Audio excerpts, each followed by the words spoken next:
you need each other, and you need to support each other. And as I always state, you are not competitors. And I think the big mistake we have made is by making each other competitors. We are not competing. We have yet to satisfy our respective markets. Our problem is that we are not working closer together to meet the demands that our people have. And as I was telling another gathering, you know, these borders, and I also mentioned to my brother, these borders that you create silos for yourselves amongst, you must always remember, are not your creation. These were creations of people outside of this continent who made these borders not to develop you, but to extract from you.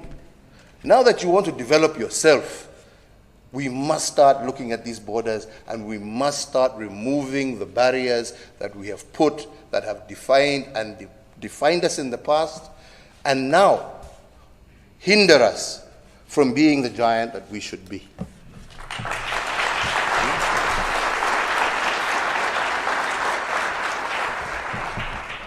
I was telling my brother this morning the ridiculousness of our borders, that we in Kenya have a border demarcated with, on one side with Tanzania, where the people who live on the border are the Maasai community. They were a nation once upon a time. Now today, they are Kenyans, they are Tanzanians, and yet they are relatives, but they live on two sides of a border. This is not proper. I was telling him of another example. To our west, Lake Victoria, where again another boundary was drawn between Kenya and Uganda. And where at one particular moment in time, between 2005 and 2007,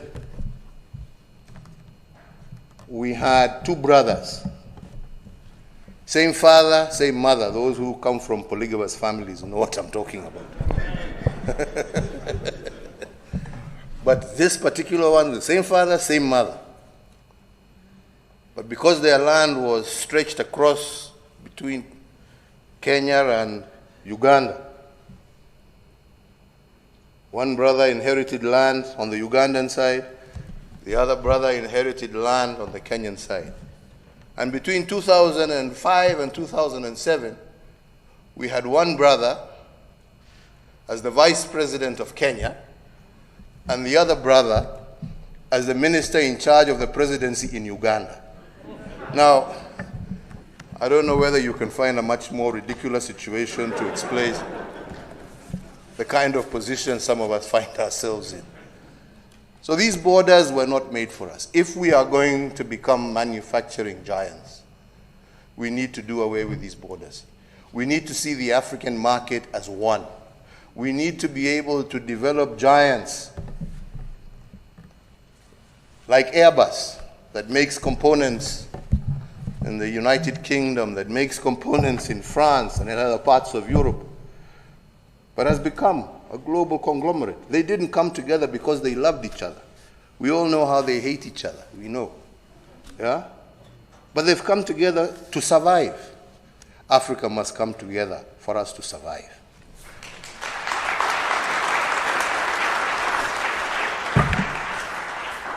Survive and indeed prosper. I wish you all the very best.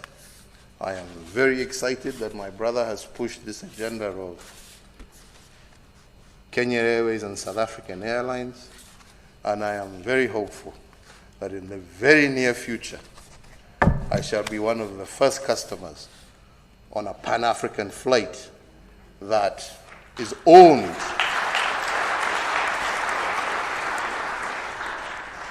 by Africa and run by Africans.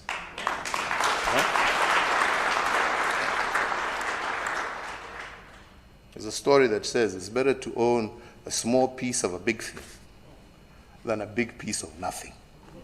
So I'm looking forward to our small piece in a big Pan-African airline. Thank you very much.